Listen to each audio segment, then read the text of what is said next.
talk about another one that people wanted to talk about was the Kwaku thing, and a lot of my listeners won't even know who he is. I didn't know who he was until somebody sent me. Did I know? I knew that there was this Three Mormons thing, right? It's YouTube channel. It's called the Three Mormons. Yeah. And I didn't really listen to them, but I was sort of aware that they were out there. And because Steve Smoot was one of them. And then there's this black kid, and that's Kwaku. Okay. And then there was they might have a girl on there or something like that. Anyway, it's an apologetic type thing, and they talk about apologetics. So, but Bill Reel and I had done, was it three? I think it was 3 episodes. It might have been 2 on the Book of Abraham. And those have been released, I think, about a year ago. People love those, by the way. Oh, gosh. I just thought we did some great work on that, Bill Reel and I, and me getting into the, what was it, the John Gee and the Kerry Muhlestein. Oh, those guys, well, they're deceptive in what they do, and they're intentionally deceptive, but it's all for a good cause. You know, like John Gee said, look, it's like juggling hand grenades. This is for professionals only. Don't try this at home. Only us real Egyptologists can do this because they might go flying off and explode in the audience. That's actually what he said. So we did a lot of great work on that. But as part of it, we talked about how it is that one of the common apologetic tactics for supporting the Book of Abraham is to take ancient texts that mention something that's in the Book of Abraham. And what's one of the obvious things? Oh, astronomy. Abraham taught astronomy in Egypt. Okay, that's one thing. Another thing is that Abraham was attempted to be sacrificed when he was young. Okay, so these are 2 stories that are in the Book of Abraham, which are not mentioned in the Bible, but do appear in texts outside the Bible, ancient texts that Joseph Smith had no access to. So the common apologetic tactic is to take those texts to which Joseph Smith did not have access and say, this story shows up in this ancient text, and it shows up in the Book of Abraham, but it doesn't show up in the Bible, so how could Joseph Smith have known? The one thing the apologist does not tell the audience, this is where you hide things back, right, John? Remember I told you about that? Yeah. Is that there are other texts that do mention the same story that were available to Joseph Smith and that actually we know he had in his possession. That's the missing link. That's what you don't tell your audience. Okay, that's the gimmick. If I'm doing a magic trick, that's the thing I don't want the audience to know, so it's got a huge effect. So I talk about that a little bit with those 2 things. And actually, the very last, the Book of Abraham essay that the church has up on its website, the very last the last footnote at the bottom of this long essay, I think it was footnote 36 or something. If you actually look at the footnote, it admits it. It said that Joseph Smith actually did have a copy of the Book of Josephus and also of Jasher, the Book of Jasher, in his possession. Those are the texts that mention these 2 stories, right, that Joseph Smith had. Okay, so anyway, we talk about that. We talk about a lot of other fun stuff. So that's gone. I've gone on to other podcasts. Now a friend sends me this podcast by Kwaku, who I thought it was Kwaku at the time, Kwaku. And he is doing a podcast about the Book of Abraham in which he does exactly what it was I had described on Radio Free Mormon some months before. He's doing exactly what I described. It's textbook, right? And so I can't resist. I mean, how crazy is this? Here I've revealed the secret, and now he's still trying to pull it over. Of course, he doesn't know about me, and I only know about him because somebody sent it to me because they thought it was interesting. So I do a podcast on that. I call it Kwaku the Deceiver, but I call him Kwaku the Deceiver throughout. Okay? And that was not an intentional ribbing or snub? No, it wasn't. Okay. It wasn't. So I call him that throughout, Kwaku the Deceiver. And by the way, I do call him that throughout, which kind of indicates to me that that's how I thought it was pronounced, if you know what I mean. So I call him that throughout, and I expose what he's done, okay? And I send out like copies of it before it publishes, okay, to some friends. And Alan Mount was one of them. And he listens to it. He says, hey, Radio Free Mormon, I think he pronounces it Kwaku. And I said, oh my gosh, this is going to go out an hour. I'm not going to go back there and redo this entire thing. So it goes up, and some people mentioned that, hey, it's Kwaku. And I go, okay, it's Kwaku, great. Yeah. Oh, I'm sorry. It's honestly that it's Kwaku. It's not Kwaku. So I do a very quick, because other things are going on behind the scene, but I do a very quick, 3 days later, I release another podcast. And I said, I sort of kicked a hornet's nest with this, and there's a number of issues that have come up. And this is called Going Down to Kwaku Town. The very first thing I do in that, John, is I say, one of the first comments is that people have said that I've mispronounced his name, that it's Kwaku, not Kwaku. And I said, look, I didn't do it intentionally. Or intelligently, apparently. Yeah, I didn't do it intentionally or intelligently. And I said, but, I want to give a public apology. And I did. And I said, no harm was intended, but still I think an apology is in order. And I went on from there. And then I knew he was producing his response video, but he didn't have it up yet. Okay. That's why I did this huge rush to get my podcast up within 3 days of the first one. And he's working on it. He's talking about, my response is coming out. Believe me. So I got mine out really quick. This is right before Sunstone, right before I fly down to Utah for Sunstone. So this is early August, late July. All this is happening. And because I want to get mine out before him, because I know some of the things he's going to be saying about the substance, and I want to actually undercut what he's going to say before he says it. So I thought that was fun. So I get that out, and then he comes out, and then he does a very, very funny thing, which is because I had mispronounced his name, first off, he outs me publicly, right? With my real name and my real picture. I thought that was too far. But what I think he did... That's doxing, right? Yeah. I thought that was too much. But what he did was, then with my name, he just made merciless fun of my name in just such creative and funny ways. I watched this video. This is after I'm down in Utah that I'm watching this video the night I get there and the night before I present at Sunstone. I'm laughing my guts out because he is so funny. And he did the exact right thing, I think. And by that, I mean, if I mispronounce his name, whether I do it intentionally or not, and he wants to get back at me, don't sit there and cry about, I'm oppressive or I'm making fun of him and I'm racist or whatever crazy thing. Make fun of my name better than I mispronounced his name, right? So he does that. Everything's fine. And then, that's about it, because that was really all, that was the huge Kwaku thing. There were a lot of comments that got made on Facebook. He created a fake account, pretended to be somebody else who was a huge Kwaku supporter. And that was funny too. But I think that's blown over since then. Yeah. Yeah. Switching gears a tiny bit, is there anything that's been hard about being a podcaster?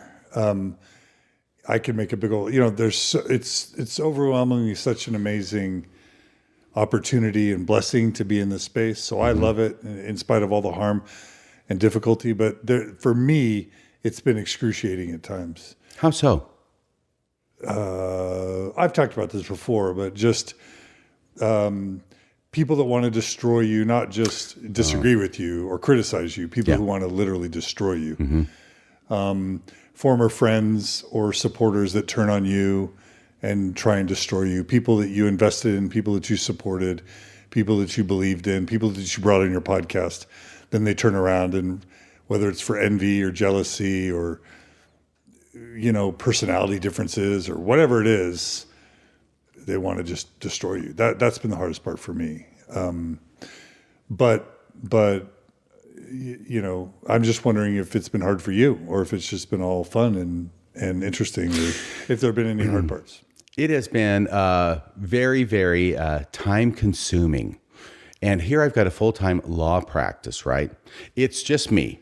I'm a one-man show, my law practice, right? I don't even have a secretary, okay? So it's me. I do everything. And it's not a huge law practice, but believe me, it keeps me plenty of business. And now in and around early before that and after that and on weekends, by that I means evenings, all through, here I am, I'm podcasting, I'm recording. I have to get up the strength to podcast. I've got tons of things still to podcast about. I mean, right now, it's like I've got a whole list of books. I got a whole list of podcasts I have to do. But it takes 8, 10, maybe more hours for every podcast when you take into the recording and then the editing. And there are so many times. Well, let me finish the part about the editing. Hours and hours of editing, because unfortunately I'm kind of a perfectionist.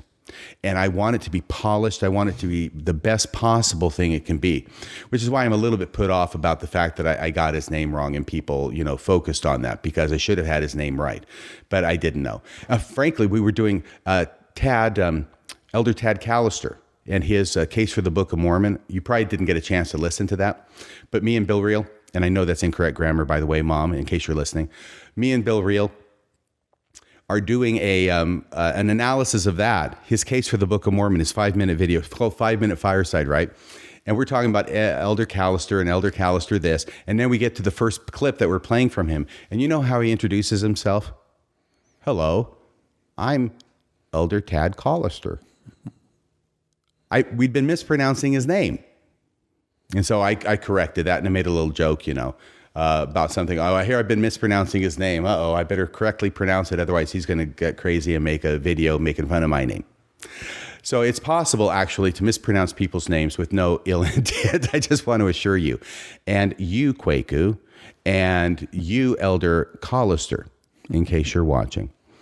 Another problem I have is Elder Holland and Elder Oaks. These guys are totally different. But I have this thing, there's a glitch, that I will say Holland when I'm talking about Oaks, or I'll say Oaks when I'm talking about Holland. And, Bill will listen to it. He'll have to correct me. Hey, you did that. And I have to go back through. And some have actually slipped through. I think there are some that are still in the record where I'm talking all about Elder Holland and Oaks comes through, or vice versa. But there's all this editing, massive amounts of editing. It's very, very time consuming. And then there's the little production stuff I have to do, which Bill taught me how to do. So, and then it goes up. And then I got to start working on another one. So yeah, there's a great deal of, it's a labor of love. It's a labor of passion. It's something I'm passionate about. I really, really enjoy it. I enjoy hearing what people think. I'm excited that a lot of people seem to like it. And I just want to keep going with this and try and be, I don't know, like the Tanners have the Utah Lighthouse Ministry with a little lighthouse up there and the light going around. That's kind of how I envision Radio Free Mormon, is just sort of being a lighthouse up here. And hopefully it's something that can shine some light your way and maybe bring some happiness into your life. I think there's power in laughing at the fact that I have been totally duped by a church that presented itself as being something that it's not, and my slow realization to the fact that that's not the case. Yeah. Is that funny? That's not funny at all, is it? That's actually sad. It depends. But what are we going to do? Yeah. Are we going to go crazy and start shooting up places? Don't do that. Are we going to cry forever? Or are we just going to laugh at it and say, well, I guess I flushed 40 years of my life down the toilet.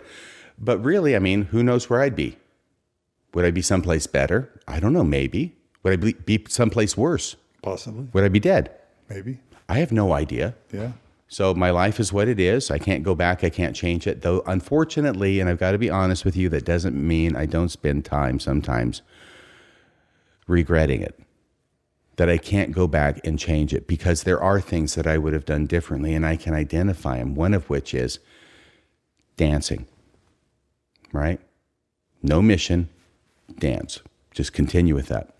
And there are other things, and you go back and say, what if, and how could that have been? And I can get myself as wrapped up around that and as down in the dumps about that as pretty much anybody. But then I have to try and realize, and this is where Bill Reel comes in with his Almost Awake podcast, because he's tired of Mormonism. He's going on into development and emotional development. His Almost Awake podcast that he does with his co-host, whose name I'm forgetting, I'm sorry. But it's on the Mormon Discussions podcast. These are stories that we tell ourselves. It's not reality. The only time that we have is right here, you and me right now. The past doesn't really exist. It's just a bunch of memories. The future doesn't exist, which doesn't mean we shouldn't plan for it, but still. Jesus had a lot of wisdom, right? Don't take any thought for tomorrow. Just for the day. You can't do anything about tomorrow. Tomorrow will take care of itself. Sufficient is the day unto the evil thereof. But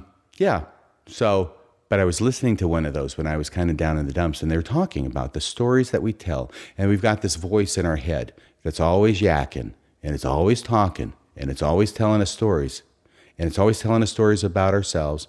And if you're like me, which I think a lot of people are, not everybody. I don't know if our president is this way. I think his voice tells some great things about himself. Sometimes I wish I had a voice like that. My voice is not so nice to me. My voice is the most critical voice of me. And like they said on their podcast, we tell ourselves things that we would never tell another human being, even if we hated their guts. We tell ourselves things that that you're just worthless and you're no good and nobody cares about you and nobody loves you and you're never good enough. That's what my voice is always telling me. I'm just never good enough, never good enough, never good enough. And finally, I have to sometimes listen to Bill Reel and say, shut up, and realize that's not me. That's a voice that's back here that's been trained. It's like back here with this tiny little Tyrannosaurus Rex over my right shoulder. It's always trying to attack. And as long as I can try and refocus and get in the moment and really appreciate what I have, and if I can say it, count my many blessings, name them one by one. See, there are things that are good that you can learn in Mormonism. I can get centered, and I'm just thrilled with life. I love it. That's Boy, that stuff. was a long trip around the galaxy. That's good stuff. And Alan Mount. Are you still watching Alan Mount? Because I have to give you a big shout out. Because he is, him, Alan Mount and Katie with 2 T's. Marriage on a Tightrope. Who I think has not listened to Radio Free Mormon yet. I think Katie is still, a little bit hesitant about pulling the trigger on me. So she can get to that when she wants to. You see, I'm not into coercion. She can get to that when it wants to. I just want to give a shout out to Alan because he's great. He's a great friend. What a great guy Alan is. I know Katie must be too. I just don't know her as well. Mm-hmm. But yeah, Alan, he's got a great podcast, the Marriage on a Tightrope podcast.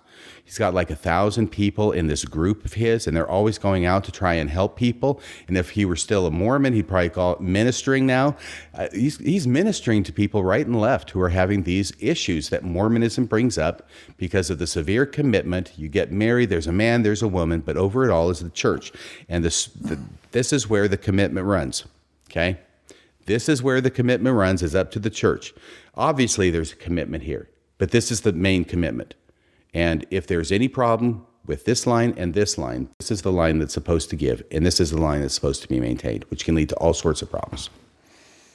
Yeah. And one of the best things about Alan, aside from Marriage on a Tightrope, is his karaoke skills. His karaoke skills are phenomenal. Are they really? And they're outstanding. He did a Queen song at the First Thrive. Don't want to stop us now. Like, oh yeah, absolutely. What's that song? Don't stop me now. Don't stop me now. Like, who does Freddie Mercury? There are certain rules in karaoke. You don't do Steve Perry of Journey. You don't do Styx. You don't do Elton John, and you don't do Freddie Mercury of Queen, because no human male besides them can sing at that registry. Yeah. But Alan pulls it off. So I'm having Alan be the master of karaoke ceremonies at Thrive on November 17th. Oh, that's fantastic. Way to go out. But he's also a very good-looking man. Yes. He's kind of rugged. He's kind of got that John Wayne look. He's hot. Yeah. And audience, Amy says, love Freddie Mercury, and Janet's telling us it's Don't Stop Me Now. Tell us really quickly, are you... So are you interested or able to talk anything about just how finances work with the podcast and money? Every podcast is different in terms of like, but I think Bill Reel runs a nonprofit. Yeah, Bill Reel has been super. I think he takes donations, and yes. How does that work with you? And do you get any of that or not, or do you want it? Or yeah, I do. I do want it, so please send it in. I do get a part of that, but that's sort of been after a couple of years, and. A lot of people who start podcasting or anything else, paper routes or podcasting, they'll drop off after a little bit because it's just not something they want to continue. Well, I've continued it for 3 years now. I don't intend on stopping anytime soon. And so what Bill Reel did, he's been very, very considerate to me, and I think very considerate to everybody involved, including Marriage on a Tightrope, though I'll let Alan speak for himself, and Katie, she can speak for herself too. Although he is the patriarch, I won't go there. Anyway, are kids home from school? Keep going. Okay. So Yeah. So there are certain expenses that have to do with the podcast. Okay. And what Bill Reel did was he set things up so each of us had our own page. There wasn't just the Mormon Discussions page. There is the Mormon Discussions podcast page, which has all the different podcasts on it, but radiofreemormon.org has its own page. So if you go to radiofreemormon.org, there's a donate button there. If you donate there, then it goes to Radio Free Mormon. Please go to radiofreemormon.org and donate there. Not the Mormon Discussions podcast page, and certainly not the Marriage on a Tightrope. Al and I, we have this kind of competition going on. So in other words, he can keep it separate. So then there's a division of, there's a certain amount that's kept for the podcasting expenses, and then Bill will on a regular basis periodically send us the difference. Although, Bill, I think 95% is a little bit too high for you. I'm thinking maybe I deserve at least 10. No, I'm kidding. It's totally reasonable. He's totally open with us about it. And he invites us from time to time to talk with him about it, see if there's some other way that we want it. And I say, hey, it's fine. It's fine. Send it when you want. I don't care. It's fine. But it's so nice, I will tell you, it's so nice to have that expression of appreciation from people. And it does pay for some bills too. But it's very meaningful to have people not only write, writing is great. And I've got a lot of people out there who are very smart, who have a lot of great insights and a lot of great stories, and sharing the podcast with other people. But also those donations, they really mean a lot because I see it as a concrete expression of appreciation. Are you guys, do you feel like it's important to be transparent with those finances or not? And are you, and I'm just curious because I get a lot of scrutiny around that kind of stuff. And I'm just wondering how you guys think about it. Well, it's not something we talk about very much. It's just really not something that's really front and center. But all I can say is that Bill has been very, open with us about things. I've never gone online or looked at his books or anything. I mean publicly. Yeah, it's a nonprofit, so I'm sure it's published somewhere. I just haven't gone and seen it. But yeah, he's been very, very open with us, and I don't know about publicly. I'm not sure. Has he done a podcast about that? I don't know. It doesn't matter. I'm happy. My philosophy is that podcasters add value. Yeah. And materially improve people's lives. And so I want people to give to Bill Reel, and I want people to give to you and Alan and Katie. And I think maybe it hasn't been as heavy for you, but it sounds like it's been a tremendous investment of your time and energy and focus. And I know it has been for me, and I know it's had a really significant ripple effects on my family. Mm-hmm. Yeah. And I know it has been for Bill and Alan, Katie, and others. And so I just think if doctors can make money, if mental health professionals can make money, if CEOs, corporate CEOs, engineers, whatever, lawyers, if they can all make money, why shouldn't podcasters? You know what I mean? Yes, and why shouldn't they make a lot of money? That's what I want to know, especially Radio Free Mormon podcasters. No job is too big. No fee is too big. Ghostbusters. Mm-hmm. So, and actually, if I'm to be totally honest with you, I would say that the discussion that Bill has had with us podcasters and about just wanting to be very open with us, a lot of that is in response to the crap that you have gotten, just these allegations that are coming out. Even though you're a nonprofit, you're transparent. As far as I know, I haven't done your books or gone looking, but it's just like, you're out there and you are just like a magnet for a lot of positive energy, but there's negative energy coming your way and allegations being made against you from, some people who just want to be out there and stirring the pot. And so it's just like, Bill's going, man, I don't want to go down that road and have people saying those kind of things about me. So let's just talk about it, Yeah. So I'm completely satisfied, very happy, with my home with Bill Reel. He's an excellent guy and super, super smart. I talk about how smart he is. And the only reason I keep talking about that is because, and he's told this to me, right? He's never been to college. He graduated high school. He sold drugs in high school, for crying out loud, before he converted to Mormonism. Not that doesn't take some degree of intelligence. And he goes into he sells carpet in a carpet warehouse store in Ohio. And now he's come over to Utah where he works managing a pawn store. So these are his credentials. And yet he has this innate intelligence and ability as a lawyer. He'd be a great lawyer at cross-examination of people, that he will lead them exactly where their weak point is, where they don't want to go. He'll put them right in the corner. And his boss has told him before,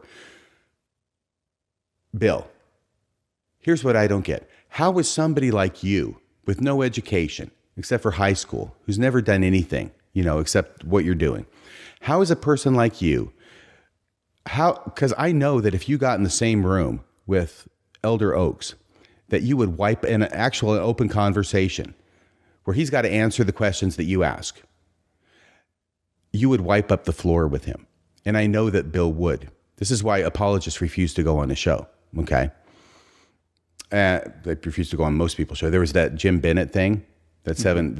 I won't go into that, but Jim Bennett showed a lot of guts in going on that on Bill Reel's show, and they had an incredible conversation, I think, for 10, 14 hours worth. Yeah. My gosh, it went on and on and on, but they covered pretty much everything. So kudos to him. But I don't see Jim Bennett as a real apologist.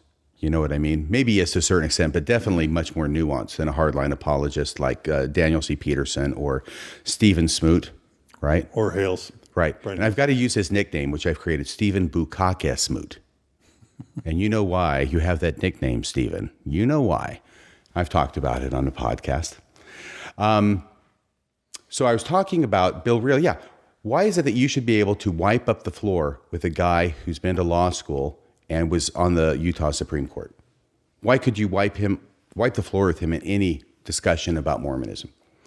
And Bill just, there's something to be said for the fact that you're arguing the side that has the truth on it. It's not that hard. Now, it's harder than Bill thinks, okay, because he's got a lot of native ability. And it's taken me a long time to learn half of what he knows innately. And I'm talking about Bill Reel now. But when you're on one side, it doesn't make any difference if you're a Utah Supreme Court justice if you are trying to defend something that is demonstrably not correct. And you're over here without the education and the law school experience and being on the Utah Supreme Court, but you've got the right side of the argument. Yeah. Yeah, that helps.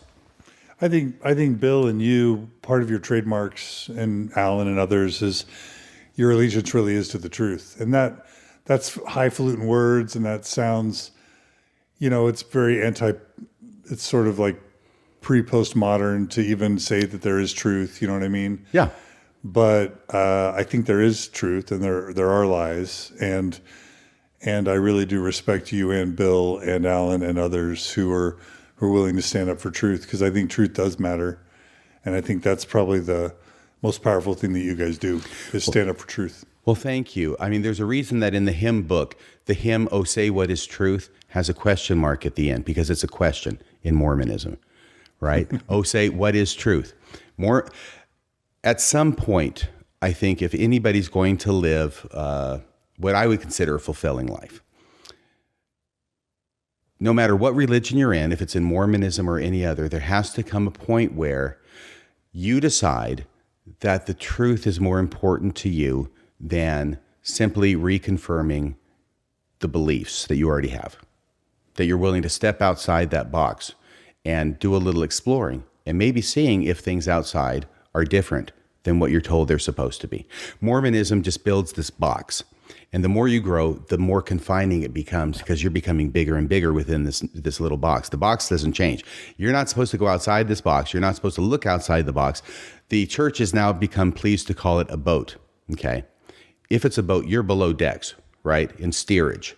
And it's the Titanic, right? But it's boxed in. You're boxed in completely. And you're not supposed to go outside the box. You're not supposed to look outside the box. But eventually, living in a box can become kind of tiresome, and it can become confining, and it can become oppressive. And maybe that's the connection I'm drawing between the oppressiveness I felt going to church. It's a box that I'm stuffed into. And as you grow, you start outgrowing the box. There was one time I have this whole book in which I put pieces of poetry or things that I've read in literature that strike me. I haven't kept it up as much as I ought to. It's kind of like a journal. You start it and then you stop. But I would also fill it with little comments that I made, little ideas that would come to me, whether I was at church or not. And I remember writing on there once that the church is a suit of boys' clothes that I am rapidly outgrowing. It's good. Yeah, it's okay. But it captured what it was I was feeling, you know. You try and get in these clothes, you know, that you wear when you're a kid, but you keep growing and it's just confined. You can't do it. And finally you burst out of them. It's a good thing. It's a good thing to grow. It's a good thing to graduate. It's a good thing to be able to snatch the pebble from Master Po's hand and leave the Shaolin Temple, even though you're going out into the blizzard, right? That's a good thing. What was that metaphor? That was Kung Fu. Okay. Yeah. It sounded a lot like the first Dark Knight when Yes. Batman is hopelessly derivative. Did it really? Because he's over there in China studying Kung Fu or something. Yeah. No, this is the early 1970s. This is David Carradine, and this is him in the Shaolin Temple, and it's the opening scenes of every single Kung Fu episode. Snatch the pebble from my hand. That's Master Po. He's the guru guy. Snatch the pebble from my hand, then it will be time for you to leave. And there's these several times where he goes for it, can't ever get it, because Master Po, he's the master. He can close his hand before Kwai Chang Caine can get it. Finally, at the end, he gets it, which is the symbol for he has learned everything that Master Po and the Shaolin Temple have to teach him. So he doesn't stay there forever. That wouldn't be good. That's why it's snatch the pebble from my hand, then it will be time for you to go. It's time for you to go on and learn more. Did I mention you were a nerd? Did I mention that? Is that nerdy?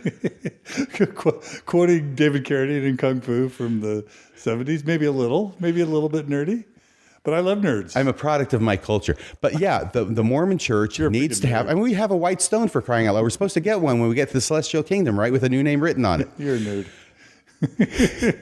We should have snatched the white stone from my hand, then it will be time for you to go. To be clear, I love nerds. I respect nerds, anyone who's smart, and especially anyone who likes Marvel movies. Because as much as I love DC movies, I think the Marvel series is historic and good. Isn't it incredible? I think it is. I am so delighted to have lived to see this. Yeah. And actually, I'm also very happy that Stan Lee was able to live to see this. You saw most of it. Yep. Yeah. Okay, I have a bunch of questions that were submitted to me by listeners. We've answered a lot of them. Probably. I hope they're yes/no questions at this point. Okay. One of the most common questions I'm asked is, do the Quorum of the 12 and the First Presidency believe the church is true, or are they perpetuating an intentional fraud on us, knowing that it's not true, but either being selfish, greedy people that just want money and power, or a more charitable interpretation? They just believe that the church is good, even if it's not true, and so they want to perpetuate it for the good of mankind. Right. Do you have an opinion on that? Yes, I do. And my opinion is, how would I know? Yeah. I am very fact and evidence driven by training and profession. And as a lawyer, I hear that question, and my initial response is, how would I know? I don't pretend to be able to read other people's minds or see what's in their hearts. Sometimes there's evidence or things that they do that might give an indication of it. And of course, there are mental intents in the law that we have to look at and have to be proven in a criminal case beyond a reasonable doubt, depending upon what the charge is. But here's what I think. I think that they're probably different, just like all of us are. The one thing that unites them is not their belief in the truth of the church, but their willingness to do whatever it is they are told by a higher authority. That's what unites them. That's what makes them general authority material, in my opinion. And once again, that's the most important thing in the church, your obeisance and allegiance to your priesthood leader. Not really what you think about Jesus. Come on. I mean, that's not important. It really isn't in the Church of Jesus Christ. Nobody gets excommunicated for what they believe about Jesus. Right? Yeah. Okay. So it's what you believe about them. And as long as you are competent and connected and faithful in doing what you're told to do, then you're going to rise up that chain. And I did have to say connected because of the, their family dynasties in the leadership of the church. Not all of them, but a lot of them. So having said that, here's what I think happens. And I think there's evidence of this, at least with President Eyring. Okay? I will speak to President Eyring. First, Boyd K. Packer. Okay? He gave a talk about how, I'm not saying I've seen Jesus, and in fact, it would be imprudent or impudent for somebody to even ask me if I've seen Jesus. But I've kind of really seen Jesus, but I'm just not going to say it, okay? That's what his whole talk is. That is deceptive. That I'm not okay with. And other authorities do it to a certain extent or other. It doesn't seem like they do it quite as much as they used to. Excuse me, my gosh, and now you got President Nelson up there who's like God's super prophet. He's got the P on his chest and the cape. He is super prophet. He's better than all prophets before, which is why they can be thrown under the bus so easily by him, whether it's the church and being called Mormon or whatever. But he is the super prophet, and Wendy promotes him as having, brunch with Jesus on the 4th floor of the Salt Lake Temple every Thursday. And they are meeting person to person. And these are the real last days. These aren't just the last days. These are the real last days. This is one of his big themes. The last days. He is right around the corner. If you look over there, you can see a sandal coming around the corner. That's how close Jesus is to showing up here. So he's very full of himself. But that's what happens when you get a surgeon who becomes the prophet of God, right? You've got a person with a God complex becoming a person who speaks for God. And that can't be good. Not good. No. And I think we're seeing that here. But once again, getting back to President Eyring, what happens is this. It's like Tom Phillips, okay? He gets the second anointing. He doesn't see Jesus. Where's Jesus going to show up? When's Jesus going to get here?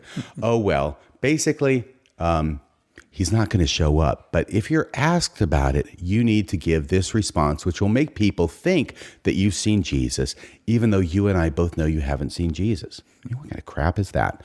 But that's what it is. So as you progress in the church and as you get closer and closer to the hubs of power, when you're out here where I joined the church, these guys walk and talk with God.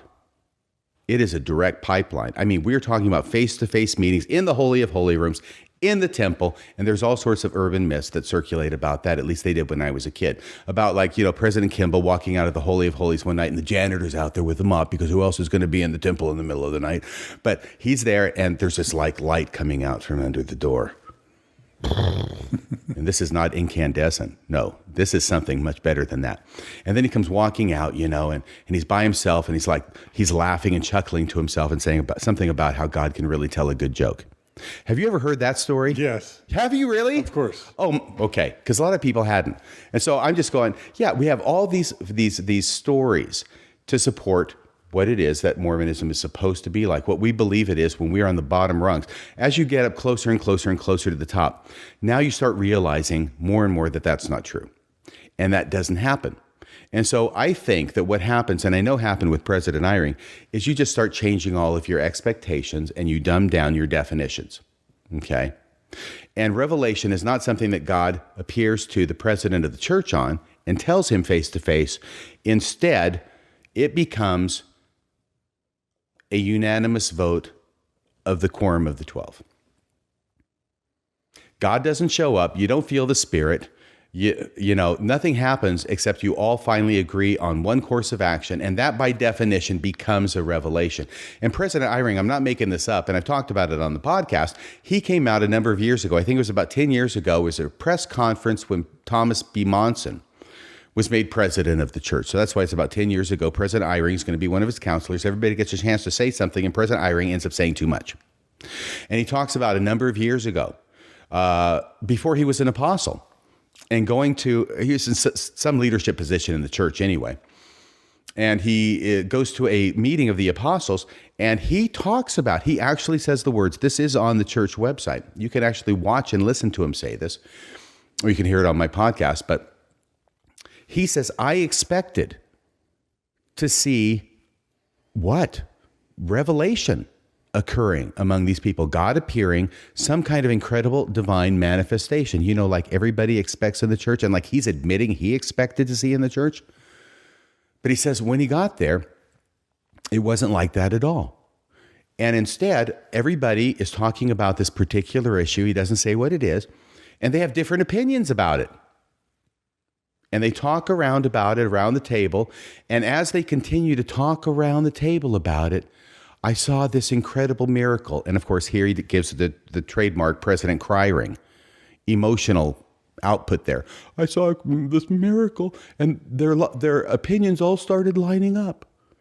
And after a while, then they were all united. And he defines that as a miracle. That's what revelation is a unanimous vote. That's all it is anymore. So all I'm saying is the church is led by revelation. When we're down at the bottom, we believe what the church teaches. It's mano a mano between the prophet and God. And then as you go up and you say, it's not mano a mano, now revelation is something different. Revelation is not God appearing. It's just unanimous vote. And by the way, we also know, thanks to Hugh B. Brown, that this unanimous vote stuff is a facade too. And that frankly, part of the apostolic charge that every apostle gets when he joins up is that you have got to commit to this. Anytime there's a vote and you're in the minority, your job is to go along with whatever decision is made as if you had voted for it in the first place. So even this majority vote thing is an illusion. It's just they're voting. And of course, the ones who are the senior apostles have more influence over the junior apostles than vice versa.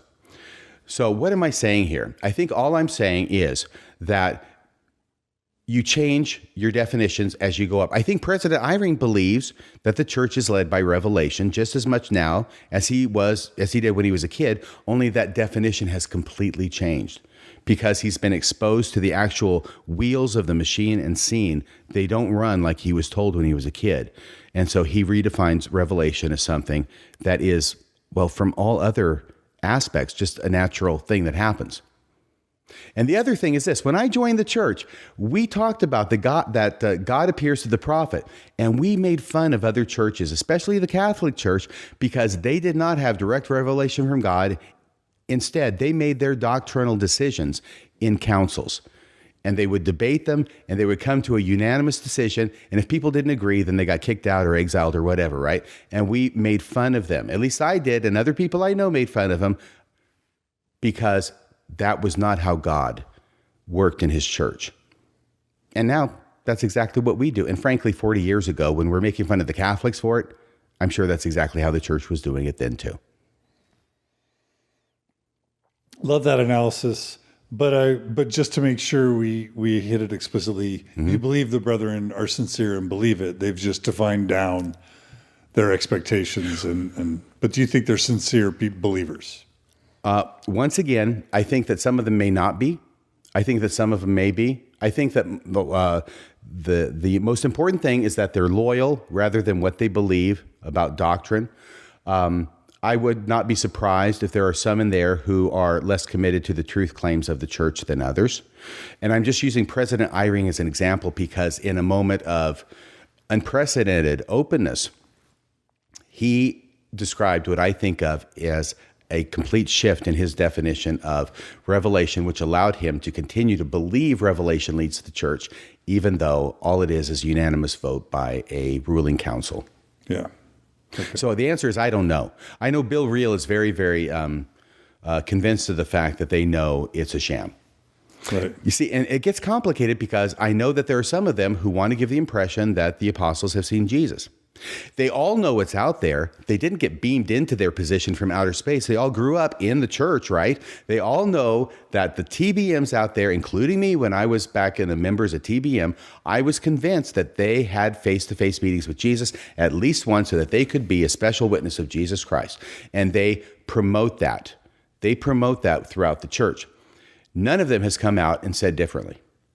Right. And to that extent, I think that they are all culpable of allowing that false belief about their experience to be perpetuated and continue in the church. Yeah.